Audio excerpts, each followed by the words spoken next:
안녕하십니까.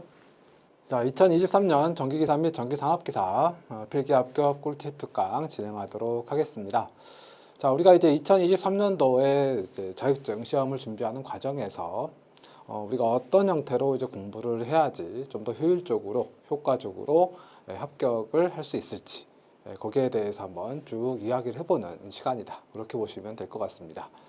우리가 이제 자격증 합격을 한다라고 했을 땐 일단 이 자격증이 어떤 특성을 가지고 있는지 거기에 대해서 뭐 세분화해서 얘기를 좀 해보자면 자격증을 취득을 해야 될 이유 또 한번 살펴볼 필요가 있고요. 그 다음에 자격증의 어떤 합격률이라든지요. 또 요즘의 추세에 어떤 전기기사 및 전기산업기사가 사회적으로 얼마만큼 이슈가 있어서 얼마나 많은 사람들이 이제 응시를 하고 있는지 거기에 대해서도 좀 알아볼 필요가 있고 그 다음에 이제 그 시험의 어떤 치르는 방법에 대해서도 우리가 좀 알아봐야 되겠죠. 그리고 좀 더 세분화해서 보게 되면은 이제 필기시험. 일단 우리가 지금 필기시험에 대해서 쭉 이야기를 중점적으로 해보는 것이니까요. 필기시험의 어떤 과목은 무엇으로 구성되어 있는지, 그리고 그 어떤 과목별로 어느 부분에서 어떤 문제가 어떻게 출제가 되는지, 거기도 조금 우리가 알아볼 필요가 있습니다. 그 다음에 이제 전반적으로 이제 시험을 준비하는 과정에서 많은 이제 수험생분들이 이제 궁금증을 가지고 계시는 그런 부분에 대해서 즉 가려운 부분에 대해서 한번 살짝 시원하게 이제 긁어드릴 수 있는 시간이 또 필요하다. 그 다음에 이제 어떤 형태로 우리가 그러면 효율적으로 준비를 해야 될 것인지 그와 같은 형태들을 쭉 한번 이야기를 해보는 그와 같은 시간이 되겠습니다. 자, 그러면 먼저 전기기사 및 전기산업기사를 따야 하는 이유에 대해서 한번 쭉 이야기를 해보도록 하죠. 우리가 이제 전기기사 및 전기산업기사를 따야 하는 이유는 당연히 취업과 관련된 것이죠. 우리가 이제 어떤 공부를 쭉 해왔고, 그 다음 쭉 성장을 해왔을 때, 그 다음에 우리가 어떤 그 경제생활을 유지해 줘야 되겠죠. 그랬을 때요, 어떤 분야에 대해서 이제 진출을 할 것이냐. 그랬을 때, 전기 쪽이 앞으로도 유망하고, 앞으로도 꾸준한 어떤 수요가 있을 것이다. 그와 같은 판단을 가지고 전기기사 및 전기산업기사 자격증이 필요하다. 이제 이 생각을 이제 하게 되는 것이죠. 그랬을 때 좀 더 구체적으로 이 자격증을 취득해가지고 어떻게 활용할 수 있는지 간단하게 좀 보게 되면요. 우리가 이제 또는 현재 많은 어떤 사람들이 희망하고 그 다음에 하고자 하는 그쪽의 직종이 공무원이나 아무래도 뭐 공기업, 대기업 그리고 지속적으로 일할 수 있는 부분 아니겠습니까? 그래서 보시면 정기직 공무원 가점 적용 부분에 전기기사 및 전기산업기사가 적용이 된다. 그렇게 여러분 봐주시면 되겠습니다. 보통 이제 7급 시험, 9급 시험, 기술직에서 전기직이 이렇게 이제 구분을 해서 설정할 수가 있게 되는데요. 그랬을 때 7급 시험에서는 기사는 5%, 그 다음 산업기사는 3%의 가산점을 받을 수가 있어요. 그 다음에 이제 9급 시험에서는 기사 및 산업기사 해서 이제 5%의 가산점을 확보할 수 있다. 그렇게 여러분들이 생각해 주시면 되겠습니다. 그러면 이때 5%, 3%, 5%는 이제 무엇을 의미하느냐? 여기에 대해서 간단히 좀 말씀을 드리자면요. 우리가 이제 시험을 준비한다라고 했을 때 시험을 응시하지 않습니까? 그러면 100점 만점이 있을 때 가산점이라고 하는 건 만약에 이제 5%의 가산점을 받았다 그러면 5점은 깔고 가는 거죠. 그러니까 다른 사람보다 5점을 더 확보한 상태에서 이제 시험에 이제 응시를 하게 되는 것입니다. 그래서 제가 과거에 이제 공무원 쪽에서 이제 수업을 진행을 했고 많은 학생들을 이제 뭐 합격도 시키고 했었는데 그때 공통적으로 보게 되면요 거의 한 90% 이상은 합격생들이 자격증을 다 가지고 있는 학생들이 합격을 했었다. 이걸 여러분들께 꼭 좀 말씀을 드립니다. 그러니까 이 가산점이라고 하는 건 뭐 상황에 따라 더해지는 점수라고 생각하시기보다는 합격하는데 반드시 필요한 점수다. 그렇게 여러분 생각을 해주시는 게 좋지 않을까 싶습니다. 그래서 7급 시험이든 9급 시험이든 정규직 공무원 응시를 하신다라고 하게 되면 반드시 자격증을 취득하신 상태에서 준비를 시작하셨으면 싶다라는 거 꼭 좀 말씀을 드리고요. 그 다음에 그 필기시험, 즉 공무원 시험 과정에서 뭐 전기 이론이라든지요, 그 다음에 전기 기기라든지 이와 같은 형태의 어떤 시험은 자격증 시험 과정에서 공부한 내용이 거의 한 7, 80%는 다 적용이 되기 때문에 보다 크게 이제 효과를 볼 수가 있는 것이죠. 자격증을 취득한다면요. 자, 그다음 이제 공기업 취업 시 가산점을 이제 확보할 수가 있게 됩니다. 그래서 보통 우리가 전기 쪽에서 이제 또는 전기공학을 전공하고 또 전기 쪽으로 이제 오시게 된다면 도대체 뭐 공기업이 몇 개나 될까? 대한민국에 한 100개가 넘는다라고 하죠. 우리가 이제 흔히 들어본 뭐 한국전력공사, 한국전기안전공사, 뭐 코레일, 한국도로공사 등등의 어떤 그 유명한 또 이름이 아주 뭐 널리 알려진 공기업들이 있지만요. 각 지자체별로도 이제 마찬가지로 뭐 시설관리공단이라든지 이쪽에서도 다 전기 자격증 또는 전기 쪽 이제 어떤 인원을 이제 모집을 하고 그렇죠? 또 직원이 채용이 되고 하고 있는 것이죠. 그랬을 때도 마찬가지로 이 전기기사 및 전기산업기사가 많게는 한 30점, 적게는 한 15점, 5점 뭐 이런 형태로. 그러니까 하나만 있을 땐 5점 또는 10점. 근데 중복으로 설정되면은 15점, 20점, 높게는 30점까지도 가산점을 받을 수가 있게 되는 것입니다. 그래서 앞서 말씀드렸을 때 정규직 공무원에서도 말씀을 드렸지 않습니까? 가산점이라고 하는 건 상황에 따라 더해지는 점수니까 있으면 좋고 없으면 말고 이게 아니라 반드시 필요한 부분이다. 그걸 여러분들이 꼭 좀 생각하시고 준비를 좀 하셨으면 좋겠다라는 거죠. 자, 그 다음에 이제 전기 시설 과장. 우리가 이제 뭐 대기업이나 공기업 그리고 이제 뭐 공무원만 있는 것은 아닙니다. 사실 대기업, 공기업, 공무원 쪽에서 종사해서 근무하시는 분들 전체 총 근로자로 놓고 비교를 했을 때 비율상 10에서 한 15% 정도밖에 되지는 않아요. 그럼 다수의 사람들은 그와 같은 대기업이나 공무원이나 이제 공기업에 종사하는 것이 아니라 일반 중소기업이라든지 현장에서 다 근무를 하신다. 그와 같은 상태에서 만약에 어떤 그 부분으로 진출 또는 어떤 앞으로 진로를 결정하신다라고 했을 때 전기과장에서도 반드시 전기 자격증이 필요합니다. 왜냐하면 선임을 걸어야 돼요. 선임이라고 하는 건 책임자거든요. 이때 여러분들이 꼭 좀 생각하셔야 될 것이 책임자가 돼야 돈을 많이 벌 수 있다. 상대적으로. 그걸 여러분들이 꼭 생각을 하셔야 됩니다. 그래서 책임자가 돼서 어떤 근무를 하셨을 때 페이가 높아진다는 거. 그때 당연히 전기 자격증이 필요하다는 거. 물론 여기에는 이제 경력이라는 것도 또 추가적으로 들어가게 됩니다. 그건 이제 자격증 취득한 다음에 얘기니까요. 그건 여러분들이 일단 자격증 준비를 하시면서 내가 빨리 이걸 준비해서 경력을 빨리 붙여서 이와 같은 직책을 수행할 수 있도록 만들어야겠다. 이런 어떤 방향성이 좀 가지시면 좋지 않을까 그렇게 생각이 됩니다. 그리고 이제 이 전기 쪽 또는 전기 자격증을 취득해서 이제 어떤 전기 쪽 관련 업무에 종사하시게 된다면 다른 직종에 비해 상대적으로 길게 직장 생활이 가능하다라는 거. 이게 지금 굉장히 중요하죠. 지금 뭐 80세 평균 수명 80세 시대입니다. 시간이 좀 더 지나면 이제 85세, 좀 더 지나면 90세 시대가 올 거예요. 그랬을 때 분명히 정년 연장은 어쩔 수가 없지 않겠습니까? 그랬을 때 길게 오래 할 수 있는 형태. 거기에서 자기의 기술력을 인정을 받고 조금 더 안정되게 상대적으로 조금 덜 힘든 일을 한다 또는 일을 할 수 있는 게 무엇일까라고 생각을 한다면 그때 이 전기 직종이 손에 꼽히는 형태가 되지 않을까 그렇게 생각이 됩니다. 그래서 다른 직종에 비해서 이제 길게 이제 근무할 수 있는 분야다. 이것도 가장 큰 메리트 중에 하나가 아닐까 싶습니다. 그 다음에 이제 이와 같은 어떤 부분에서 가산점도 받고 그 다음에 길게 근무도 할 수 있고 하는 모든 어떤 근거는 법으로 보호받는 자격증이다라는 거죠. 현재까지 법으로 이제 모든 시설물, 공장, 그렇죠? 뭐 빌딩, 학교, 뭐 등등 다 법적으로 전기 관리자는 선임이 돼 있어야 돼요. 물론 어느 일정 이상의 규모가 아니라면 이제 뭐 상주는 아니죠. 비상주로도 이제 뭐 운영할 수도 있고 관리할 수도 있겠습니다만 결국에는 관리자가 있어야 된다는 거죠. 어떤 형태로요? 법적으로 정해져 있는 상황입니다. 그러니까 수요는 계속 유지가 될 것이다라는 거. 그걸 여러분들이 꼭 좀 염두에 주셨으면 좋겠습니다. 그래서 현재 지금 자격증 취득을 하기 위해서 준비하시는 분들, 학생들 이렇게 대화를 하다 보면요. 어느 정도 나이가 이제 지긋하게 뭐 이제 중년 정도 나이에서 다른 분야에서 전기 쪽으로 유입되시는 분들도 많으시고요. 그 다음에 이제 지금 뭐 고등학교, 대학교에서 전기 쪽 공부를 하시는 분들도 많이 계십니다. 점점점 어떤 유입되는 인원은 점점점 늘어나는 추세다. 그걸 여러분들이 좀 생각을 하시고 그래서 장고의 어떤 고민 끝에 전기 쪽에 입문하시기 위해 자격증을 준비하신다라고 했을 때 큰 어떤 방향성은 이런 형태로 설정이 된다는 거 알아주시고 좀 더 어떤 여러분들이 좀 적극적으로 준비를 해주시게 되면 보다 좀 좋은 결과가 되지 않을까 그렇게 생각을 합니다. 그럼 이제 우리가 이와 같은 형태의 자격증을 따야 되는 이유를 이제 알아봤으니까요.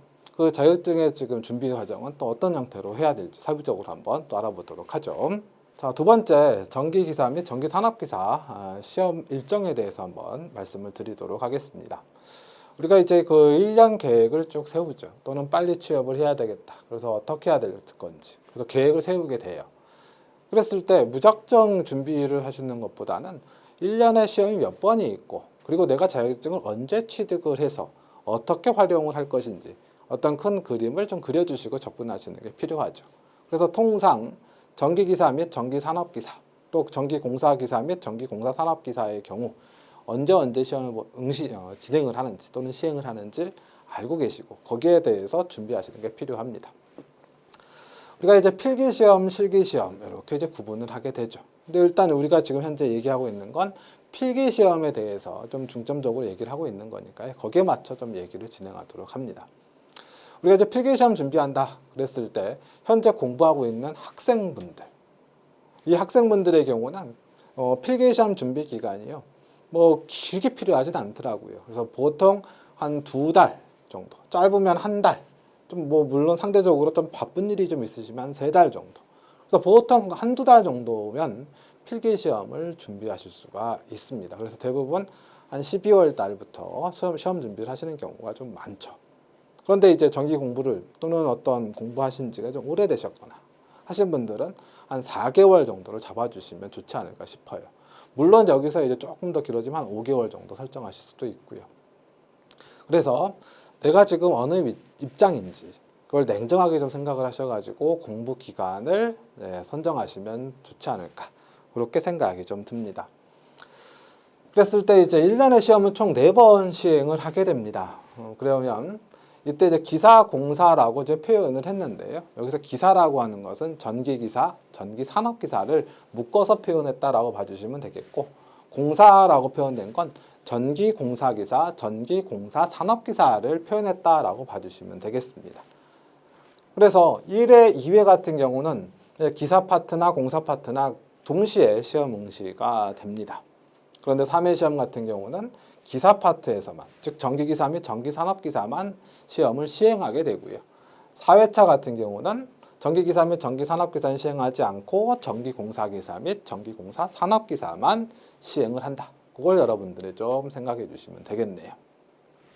그랬을 때 필기시험, 실기시험이 대략 언제쯤 시행이 될 것이냐. 이게 언제쯤 시행이 될고 그래서 어떻게 준비를 해야 내가 자격증을 언제부터 쓸 수 있는지 어떤 플랜이 잡히는 것이죠. 계획이 잡히는 것 아니겠습니까? 그죠? 그래서 보통 필기시험은 3월 달에 시행을 합니다. 우리가 지금 현재 시행되고 있는 건 CBT, 컴퓨터 기반 시험이에요. 그런데 과거에는 PBT, 종이 기반 시험으로 진행을 했었죠. 종이 기반 시험, PBT에서는 특성이 같은 시간에 전체 응시자가 다 시험을 같이 치렀었어요. 근데 이제 CBT로 바뀌게 되면서 CBT 시험 특성상 문제가 다 다르거든요. 그러다 보니까 시험 보시는 응시하는 그 시간대가 다 다르게 나타나게 됩니다. 그랬을 때 과거 PBT에서는 종이 기반 시험에서는 보통 3월 첫째 주에 시험을 진행을 했었는데 CBT로 바뀌면서 아마도 3월 첫째 주부터 대략 짧으면 2주간 또는 약간 길면 한 3주 정도 시간을 두고 이제 응시자가 원하는 시간대에 시험을 응시하는 패턴으로 설정이 된다. 그렇게 여러분들이 봐주시면 될 것 같습니다. 그래서 필기시험은 1회는 3월, 2회는 대략 4월경, 그리고 3회는 7월경, 4회는 9월에서 10월경에 시행을 하는 게 일반적인 패턴이고요. 실기시험 같은 경우는 필기시험 진행 후 대략 6주에서 7주 정도 이제 후에 진행을 한다. 그래서 4월경, 7월경, 10월경, 11월경 이렇게 시행을 한다라고 보시면 됩니다. 그때 이제 실기시험은 실기는 이제 PBT예요. 일종의 필답 시험이기 때문에 필기시험 합격자들 대상으로 해서 동일한 시간에 시험 응시를 전국적으로 시행을 하게 되는 것이죠. 그렇게 여러분 생각하시면 좋을 것 같아요. 그랬을 때 뭐 각 회차마다 이제 당연히 합격생이 나올 거 아니겠습니까? 그 합격생은 언제쯤? 1회 같은 경우는 대략 한 6월 초경, 빠르면 5월 말경 합격자가 발표가 됩니다. 이건 이제 또 연간 이제 시험 시행 계획이 이제 공표가 되면 정확하게 날짜가 나오겠죠. 그래서 대략적으로 보게 되면 한 6월 초 또는 5월 말경쯤 나온다. 그렇게 여러분 생각하시면 돼요. 그럼 그때부터 자격증을 받고 그 자격증을 이용해서 취업 준비 또는 취업에 이제 성공할 수가 있는 것이죠. 그렇게 여러분 생각하시고 계획을 한번 설정하시면 좋을 것 같아요. 그래서 보시다시피 기사, 공사, CBT 필기시험 후 약 6에서 7주 후 실기시험 시행한다. 그거 여러분들이 좀 챙겨주시고, 앞서 말씀을 잠깐 드렸습니다만은 필기시험은 CBT, 실기시험은 필답형, 일종의 PBT 개념이죠. 종이를 가지고 시험을 보는 형태다. 네, 그거 여러분들이 염두에 주시면, 좀 생각해 주시면 되시지 않을까 싶습니다. 그래서 이제 좀 더 효율적으로 나는 언제쯤 시험을 보도록 설정할 것이고, 또 난 자격증을 기사 파트 또는 공사 파트 다 취득을 하고 싶다라 그랬을 때 몇 회차에 어떤 시험을 보고 시험을 준비하면 되겠다, 또는 취업을 준비하면 되겠다, 이런 어떤 계획을 세워주시면 좋을 것 같네요.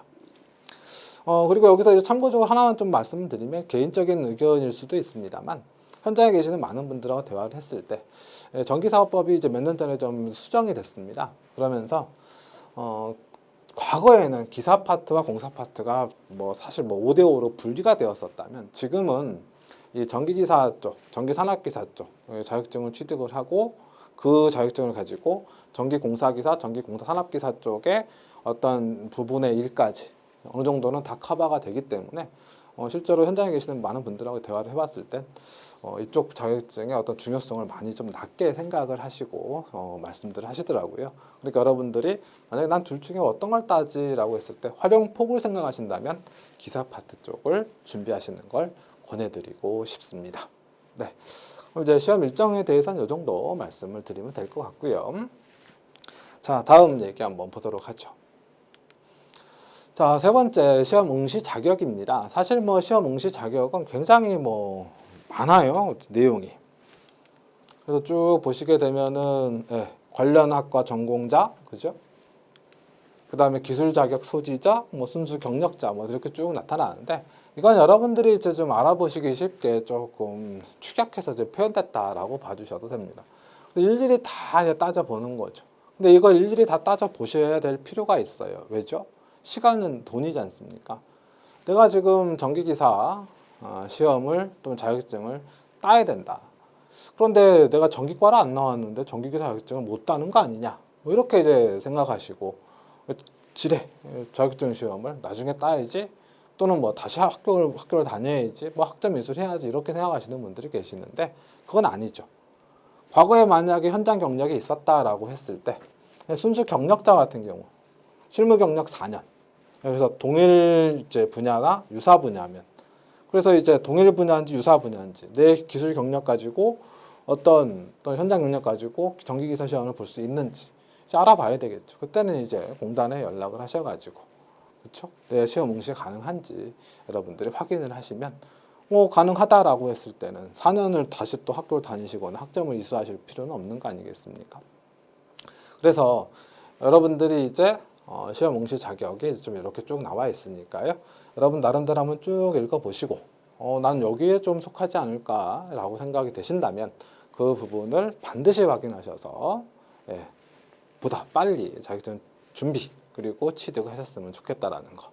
그래서 이제 우리가 또는 제가 수업하는 과정에서 오프라인 수업에서 학생들하고 대화하다 보면요, 자기가 산업기사를 응시하러 왔대요. 그런데 대화를 하다 보니까 기사 응시가 가능한 친구들이 1년에 한 3, 4명씩은 꼬박꼬박 나와요. 그래서 그 친구들한테 얘기를 해주면 다시 그 친구들이 이제 알아보고, 제가 대신 알아봐 줄 수는 없지 않습니까? 그래서 알아보고 응시 가능하다. 그래서 준비하고 합격해서 빨리 자리 잡는 친구들도 꽤 있습니다. 그러니까 여러분들도 반드시 자기의 어떤 학위 또는 이제 현장 경력, 또 유사 관련 분야 경력 등을 충분히 좀 잘 알아보셨으면 좋겠습니다. 쭉 한 번씩 살펴보시고요. 그랬을 때 결국에 하는 얘기가 뭐냐면 전기기사, 전기산업기사, 전기기사는 결국에는 4년이라는 시간이 필요하다. 전기산업기사는 2년이라는 시간이 필요하다라는 거. 그거 여러분들이 생각해 주시면 되겠습니다. 그래서 지금 보시다시피 3년제 실무경력 1년, 2년제 실무경력 2년. 그렇죠? 이렇게 이제 결국 대해보면요. 얘는 4년, 얘는 2년이에요. 그런데 이제 기술 자격 소지자의 경우 여기에서 조금 우리 혜택을 볼 수 있는 게 이런 거죠. 전기 산업기사를 만약에 취득한 상태에서 실무 경력 1년이 있으면 뭐가 됩니까? 네, 전기기사 응시가 가능하다라는 거.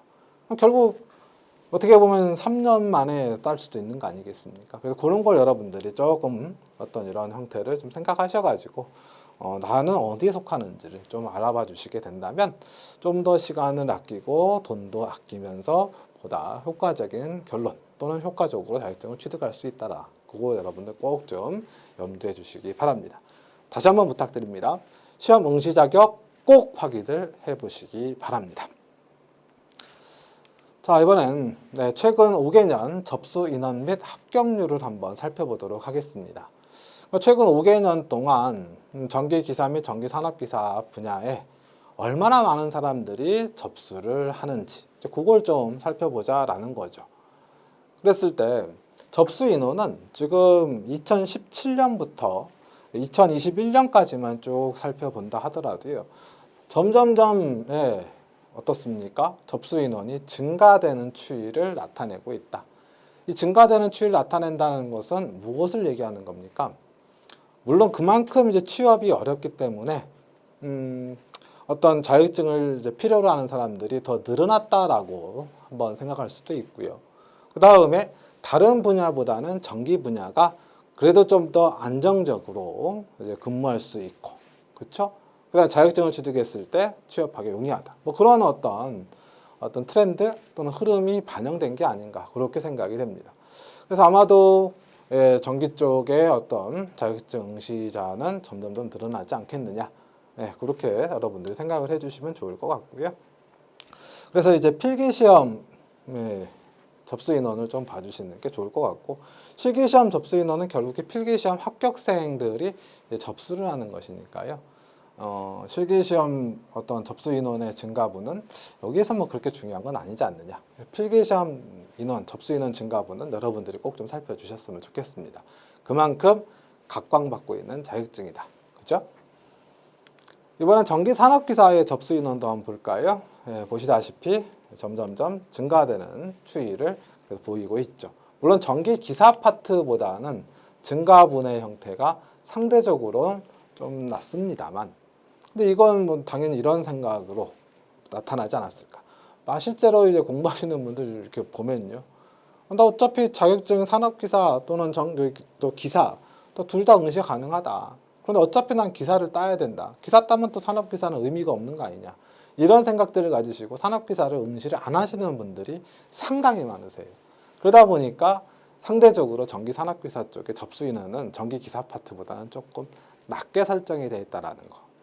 그리고 또 사실 그 말이 또 맞거든요.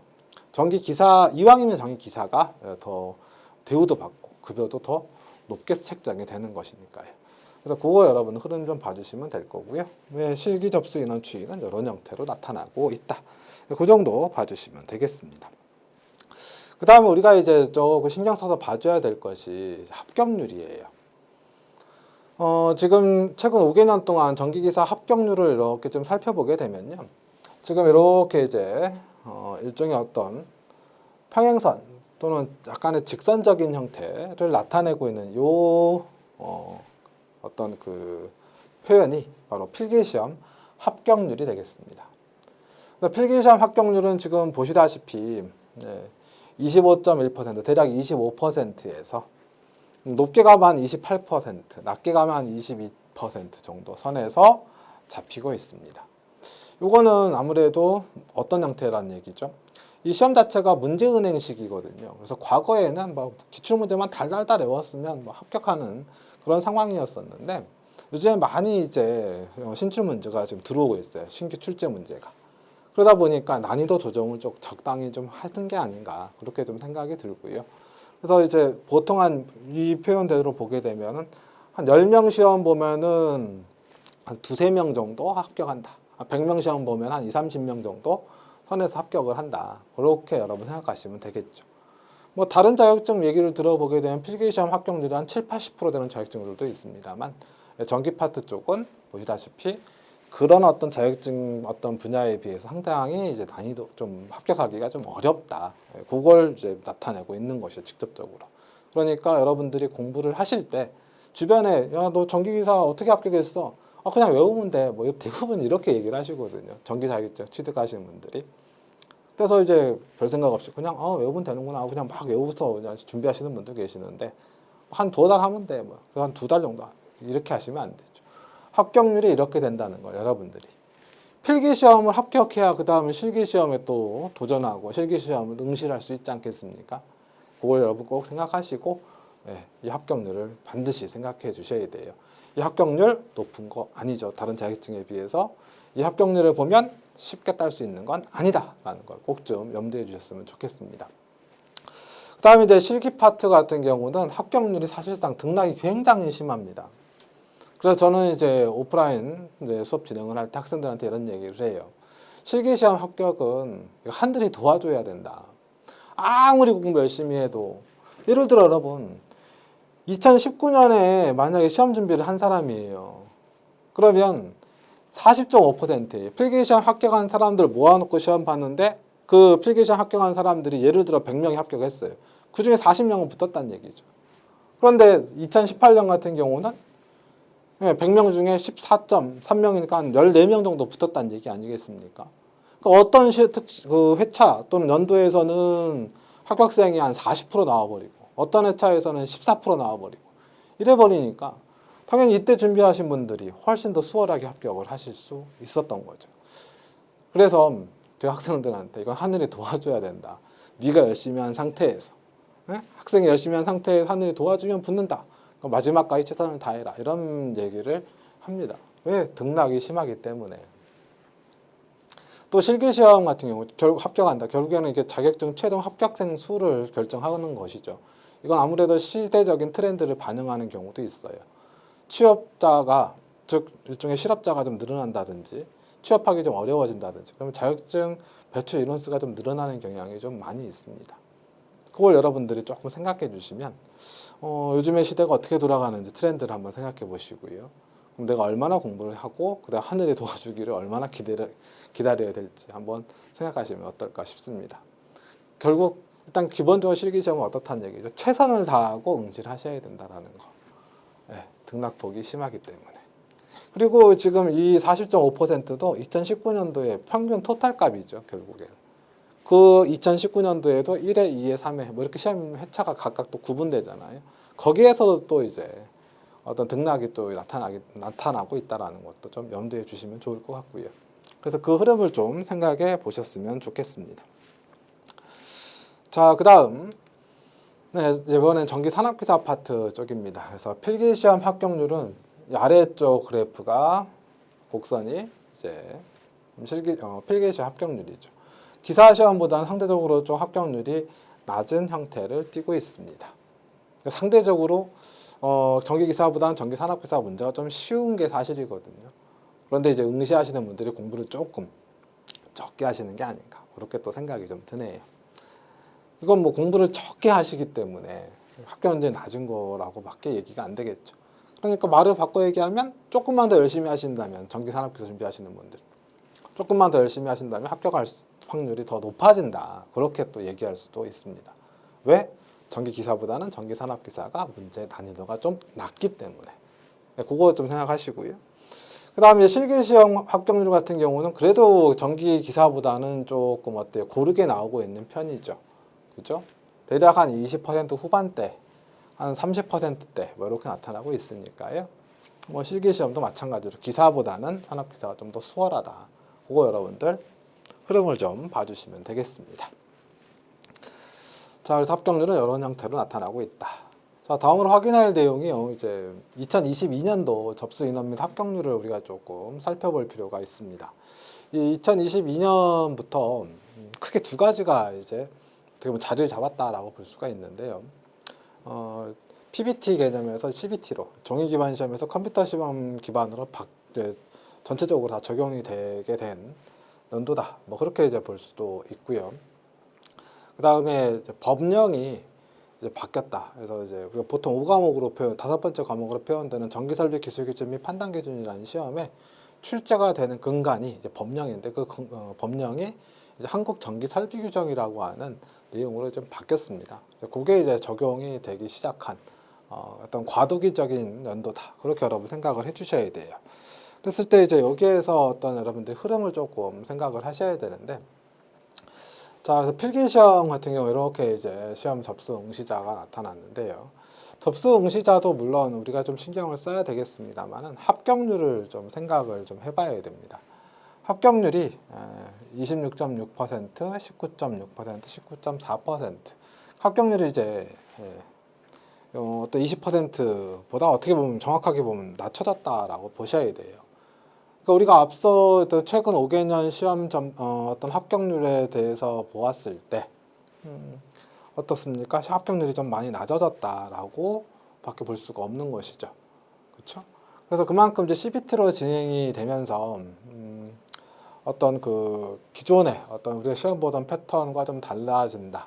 거기에 이제 어떻게 제대로 적응이 하는 어떤 그 과도기적인 시점이다. 그렇게 또 볼 수가 있고, 그 다음에 또 하나 우리가 좀 생각해야 될 것이 법령이 개정돼서 그 개정된 부분에 대한 형태, 그리고 그 개정이 된 부분이 반영이 되면서 사실상 이제 기존의 법령 개정 전에 출제됐던 트렌드와 좀 많이 바뀐 게 나타납니다.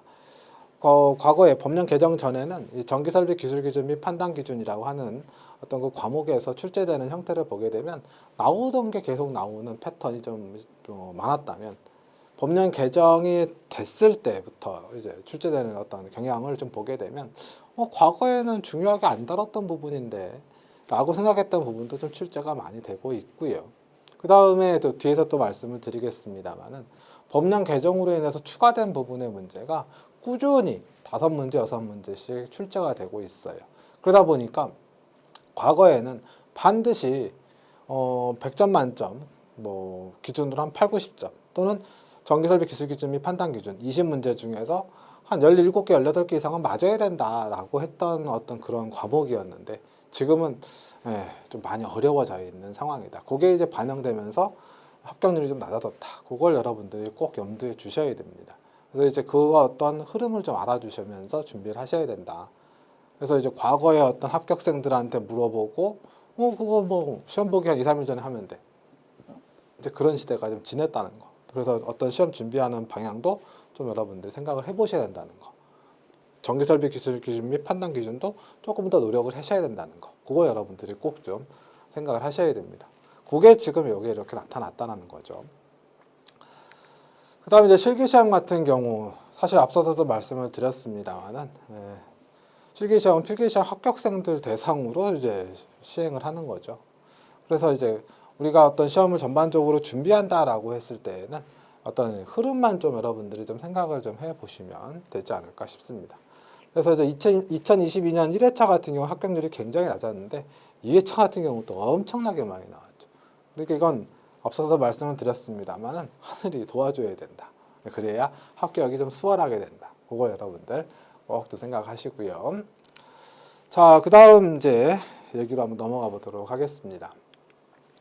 시험 과목 및 합격 기준입니다. 그래서 이건 뭐 여러분들 이제 시험 준비를 처음 하신 분들 같은 경우는 좀 생소하실 수 있는데 필기 시험은 총 5개의 과목으로 시행을 하게 됩니다. 여기서 이제 전기자기학, 전력공학, 전기기기, 회로이론 및 제어공학, 그다음 전기설비 기술기준 및 판단기준. 그래서 1과목, 2과목, 3과목, 4과목, 5과목 이렇게 5개의 과목으로 필기시험이 진행이 되는데요.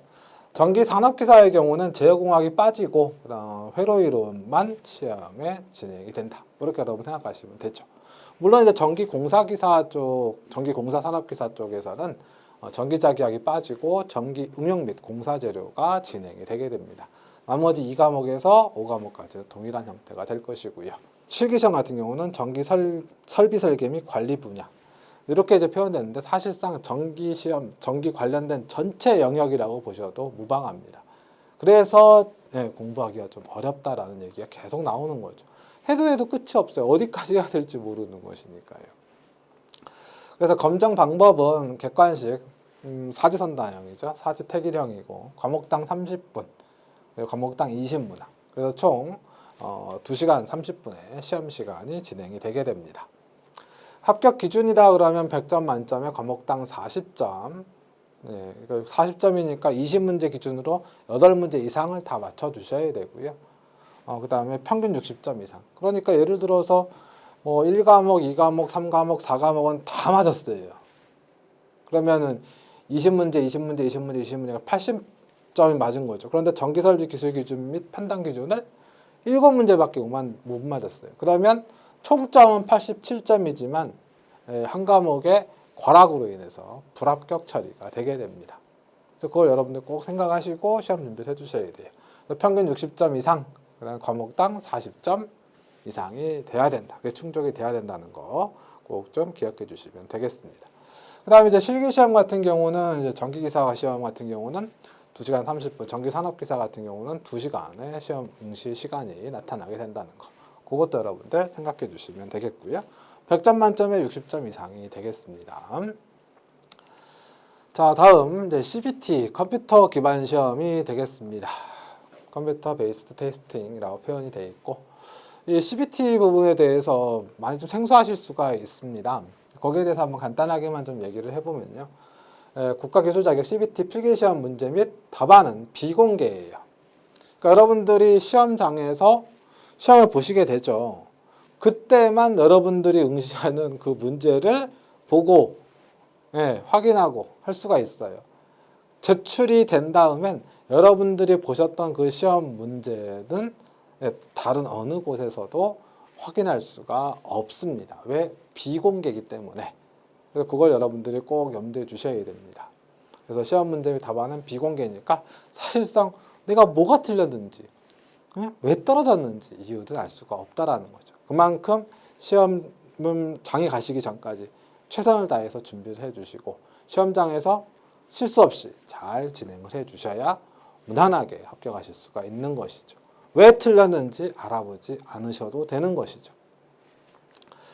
다음 시험 응시일의 경우 2, 3주 동안 개별적 선택으로 시행을 하게 됩니다. 그래서 앞서도 말씀을 드렸습니다만 짧으면 2주, 길면 3주라는 기간 동안 여러분들이 이제 원하시는 시간대에 시험 응시를 하실 수가 있는 거죠.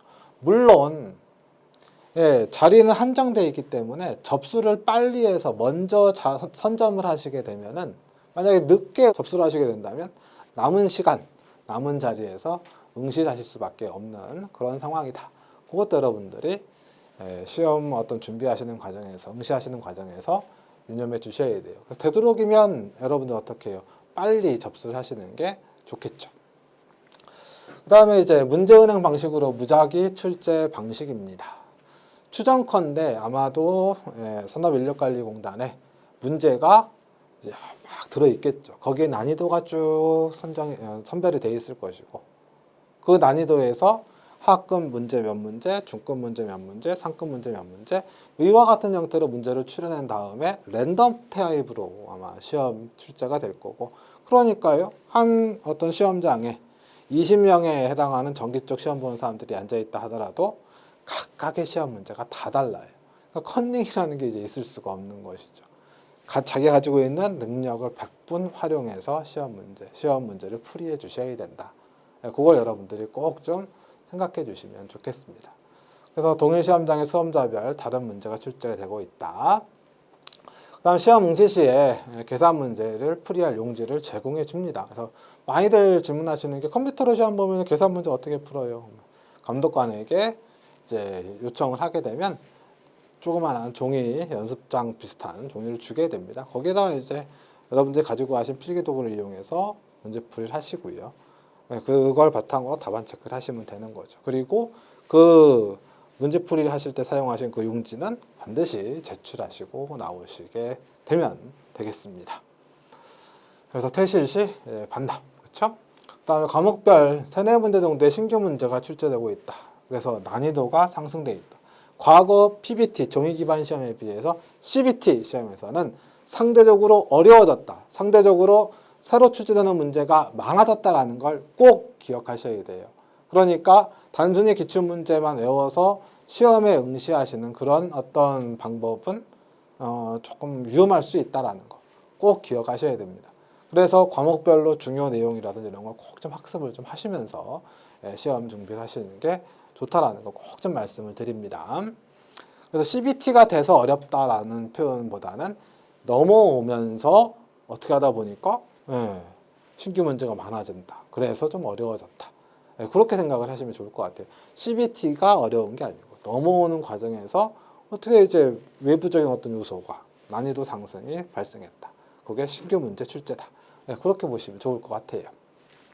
그래서 CBT 시험은 특성은 이런 형태로 표현된다라고 보시면 되겠고, 그래서 이제 여러분들이 나는 이제 컴퓨터 기반 시험을 해본 적이 별로 없다 그러시면 이제 큐넷에 들어가시면, 큐넷이라고 하는 시험 이제 관리 사이트죠. 들어가시게 되면 CBT에 관련된 어떤 시험에 대해서 연습할 수 있는 무엇이요?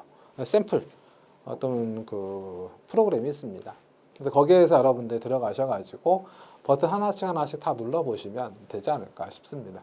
그래서 이제 거기 보시게 되면 문제가 이렇게 나오는데, 그것도 이제 만약에 나는 시력이 별로 안 좋다 그러면 페이지당 문제수가 적게 나오면서 확대돼서 나오고, 난 시력이 괜찮다 그러면 페이지당 문제수가 많아지면서 그쵸? 좀 작게 나오고, 그리고 화면 안에 계산기도 있고요.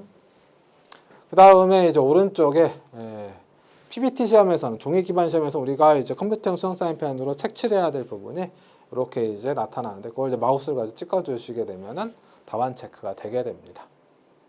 그리고 이제 어떤 답안 제출 버튼도 있고, 그 다음 안푼 문제를 확인할 수 있는 버튼도 있어요. 그러니까 우리가 정신없이 막 풀다 보면은, 종이 기반 시험에서는 풀다 보면은 안푼 문제가 뭐가 있는지 일일이 막 다 찾아가야 되죠. 그런데 여기서는 이 CBT 시험에서는 여기 버튼을 딱 누르면 안푼 문제가 딱 떠요. 그럼 커서 딱 누르면은, 그 번호 누르면 그 문제로 딱 화면이 바뀌게 됩니다. 그럼 거기서 다시 그 안푼 문제 풀어서 답안 체크하시면 될 것이고요. 그래서 나중에 다 풀이가 됐으면 답안 제출 한번 누르시면, 진짜 답안 제출할 것이냐라고 또 한번 물어봐요. 그때 또 한번 누르시면 제출이 되고 당락 여부가 바로 확인이 되게 됩니다. 그래서 어떻게 보면 이제 기다릴 시간도 필요 없고요, 그죠? 네. 어떻게 보면 좀 편리한 시험일 수도 있다. 적응만 잘 된다면. 그것 좀 생각해 주시면 되겠습니다. 자, 이제 다음 또 사항 한번 보도록 하죠. 네, 8번으로 지금 한국 전기 설비 규정 KEC의 필요성과 준비 방향에 대해서 간단히 좀 말씀을 좀 드려봅니다. 법령의 명입니다. 네. 무슨 법이라고 하는 거죠. 여기서 이제 한국 전기 설비 규정이라는 이 법령이고요. 이 법령을 바탕으로 시험 문제가 출제가 될 때 시험 과목명이 전기 설비 기술 기준 및 판단 기준이 되겠습니다. 그랬을 때 이 한국 전기 설비 규정 또는 전기 설비 기술 기준 및 판단 기준을 우리가 시험을 본다라고 했을 때 그 시험은 어떤 법령이 합쳐져 나오는 것이냐? 전기 설비 기술 기준이라고 하는, 이제 어떻게 보면 전기 쪽에서 가장 상위법에 해당하는 겁니다. 그 법하고 전기 설비 기술 기준보다 상대적으로 하위법으로 설정할 수 있는 한국 전기 설비 규정이 합쳐져서 문제 출제가 된다. 그래서 보통 한 20문제 중에서 한 19문제, 19문제는 한국 전기 설비 규정에서 나오고 한두 문제가 전기 설비 기술 기준에서 현재 출제가 되고 있다. 그렇게 보시면 되겠습니다. 그랬을 때 이제 이 한국 전기 설비 규정은 저압 전기 설비의 설계 및 시설에 IEC 표준을 도입한 형태다. 여기서 IEC라고 하는 것은 국제전기기술위원회, 거기에 해당하는 법령을 또는 표준사항을 적용시킨 것이다. 그러니까 이렇게 보셔야 돼요. 기존에 KS 규정이라 해서 대한민국에 사용하던 전기 규정이 있을 거 아닙니까? 그걸 그대로 출제가 됐던 형태예요. 그걸 이제 좀 더 구체적으로 표현하면 전기 설비 기술 기준 및 판단 기준이라고 했던 거죠. 그런데 그 법령이 개정이 되면서 일부 삭제되고 일부 추가된 내용이 뒤쪽에 다시 한번 보겠습니다만, 저압 전기 설비 설계 부분을 좀 더 안정적으로 하자. 네, 그 부분이 좀 추가가 됐다. 그리고 그걸 추가해 줘야 국제 규격에 맞춰서 진행이 되는 거니까 우리가 이제 뭐 제품을 수출을 한다든지요. 어떤 우리 기술력을 가지고 외화를 보여드릴 때 표준이 맞춰지는 것이죠. 그걸 위해서 이제 진행이 됐다. 그러니까 안전과 그죠? 안전과 어떤 수출에 대한 어떤 우리가 수익을 창출을 하기 위한 형태의 어떤 방향을 목적으로 개정이 됐다라는 거. 국제 규격에 맞춰서. 그러면 여기 흐름상 보시게 되면 뭐만 바뀐 거라고 보시면 돼요. 사실상 저압 부분만 좀 바뀌었다라고 보시면 돼요. 고압이나 특고압 부분은 사실 그대로 유지가 되고 있다. 그렇게 보셔도 되겠습니다. 자, 그랬을 때 지금 한국 전기설비 규정 KEC의 부분에서 우리가 이제 보통 이제 흐름 구성을 이제 보게 된다면 이렇게 설정을 하죠. 전기설비 기술 기준이 다른 법령이고 그 다음에 1장부터 5장까지 표현된 요게 KEC 한국 전기 설비 규정에 대한 내용이 되겠습니다. 또 출제 어떤 분포는 이렇게 설정될 수가 있어요. 그래서 앞서 말씀을 드렸습니다만 전기 설비 기술 기준 여기에서 한두 문제 정도 출제가 되고 있다. 그렇죠? 근데 출제 비율이 3.3%니까 오히려 한 문제도 안 될 수도 있다라고 보시면 되겠고 그 다음에 한국 전기 설비 규정이라고 하는 그 부분에서 목차로 총 5개의 챕터로 구성이 되게 되는데 출제 가장 많이 되는 건 고압, 특고압 전기설비 부분이 가장 많이 됐다라는 거. 그리고 이제 1장, 2장 이 부분이죠. 13.4%, 25% 표현된 이 부분이 집중적으로 많이 바뀌어 있고 추가돼 있고 어려워졌고 그 다음에 분산형 전원 설비가 새로 추가된 형태다. 그래서 20문제 중에서 보통 몇 문제? 출제 비율 5%니까 한 문제 정도 출제되고 있다. 그 흐름을 여러분들이 좀 봐주시면 되겠습니다. 새로 추가된 규정에 관한 출제 문제 수는 5에서 6문제인데 향후 이 출제 비중은 좀 더 넓어지지 않을까 그렇게 생각이 됩니다. 왜요? 안전과 그 다음에 새로운 어떤 시대 트렌드이기 때문에요. 그래서 그걸 여러분들이 좀 염두에 주시고 공부를 하셨으면 좋겠습니다. 또는 방향성을 설정하셨으면 좋겠다라는 거 말씀을 드리고요. 그 다음에 법령의 변화 또는 규정의 변화 그래서 기존에 사용되던 접지공사라든지 저압퓨즈, 배선용 차단기, 분기로 시설 부분은 삭제가 됐고요. 변경은 이제 전압의 구분, 전력보안통신설비, 전기철도는 삭제된 건 아니고 내부 세부 항목이 다 변경됐다. 그렇게 봐주시면 되고 새로 추가된 부분은 특별저압, 엑스트라 로우 볼테이지라고 해서 특별히 낮은 전압, 50V, 120V 설정하는 것인데 어떤 사람의 어떤 인체 감전에 관련된 내용 부분이 추가가 됐다. 그다음 저압 개통 접지. 우리가 이제 일상생활에서 또 여러분들 집이라든지 사무실에서 사람의 어떤 전기 시설물을 사용하는 과정에 다치는 걸 최소화시키기 위한 접지 방식에 관련된 얘기. 그 부분이 추가됐다라고 보시면 되겠고 피레 시스템, 낙뢰 부분이죠. 또는 이제 우리가 시설물을 사용하는 과정에 생기는 이상 전압. 그로부터 어떻게 이제 보호를 받을 것이냐. 그다음 분산형 전원 설비. 요즘에 신재생 에너지 계속 부각되고 있지 않습니까? 태양광이든 풍력이든 그렇죠? 그와 같은 부분에 대한 얘기가 새로 추가됐다. 그래서 이 부분이 아무래도 앞으로는 어떻게 해요? 문제 출제 비중이 높아질 수밖에 없지 않겠느냐. 예, 그래서 그 부분을 이제 공부를 좀 했으면 좋겠습니다. 이게 쉽지가 않죠. 또 우리가 뭐 연구하고 막 깊이 있게 준비해서 하는 시험은 아니기 때문에 그래서 이 부분에 대해서 조금 더 깊이 있게 공부한다? 쉽지만은 않지 않겠느냐 그렇게 좀 생각이 들어요. 그래서 어떤 여러분들이 뒤에서 다시 또 말씀을 드리겠습니다만은 효율적인 공부를 하자. 그래서 전기설비 기술 기준 및 판단 기준의 어떤 출제 프로테이지를 보면서 여기에 대한 얘기도 기본적인 얘기만 좀 가져가는 형태로 그런 형태로 좀 준비하시는 게 보다 효율적인 방법이 아니겠느냐 그렇게 좀 생각이 듭니다. 자, 그래서 시험 대비 방법 앞서서 말씀을 드렸지만 결국에는 수업을 통한 내용 정리 및 문제 분석으로 인한 안전적인 점수 확보가 필요한 거죠. 그렇죠? 새로 만들어진 규정이 많이 나올 것 같다고 거기에 대해서 깊이 있게 공부하기는 좀 어렵잖아요. 그걸 생각을 좀 하시면 좋을 것 같아요.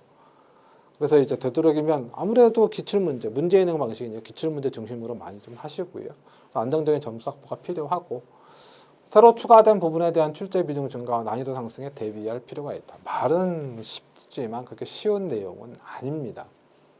그래서 이제 우리가 전기설비 기술 기준 및 판단 기준도 좀 시간을 가지고 충분한 학습을 좀 했으면 좋겠다라고 어떻게 모범적으로 표본적으로 얘기를 할 수는 있지만 현실은 그게 쉽지가 않는 거죠. 그렇죠? 기본적인 거에 여러분들이 좀 치중하시는 게 좋지 않겠느냐 그렇게 좀 생각이 듭니다. 자, 이번에 이제 과목별 특징에 따른 효과적인 전략 방안이라고 해서 과목별로 이제 설정을 했습니다. 글쎄 이건 뭐 우리가 이제 일일이 세부적으로 보기 좀 어렵죠. 그런데 우리가 이제 전기자기학이든 앞으로 이제 설정되는 뭐 전력공학, 전기기기, 회로이론, 전기설비 기술기준 및 판단기준이라고 하는 그 각 과목별로 설정이 됐을 때 가장 효율적인 방법은요. 각 과목별로 어떤 챕터가 문제 출제가 많이 되는지 그래서 그 부분을 집중적으로 공부를 한다. 또 하나 각 챕터별로 문제 출제 분포 비율을 쭉 봄으로 인해서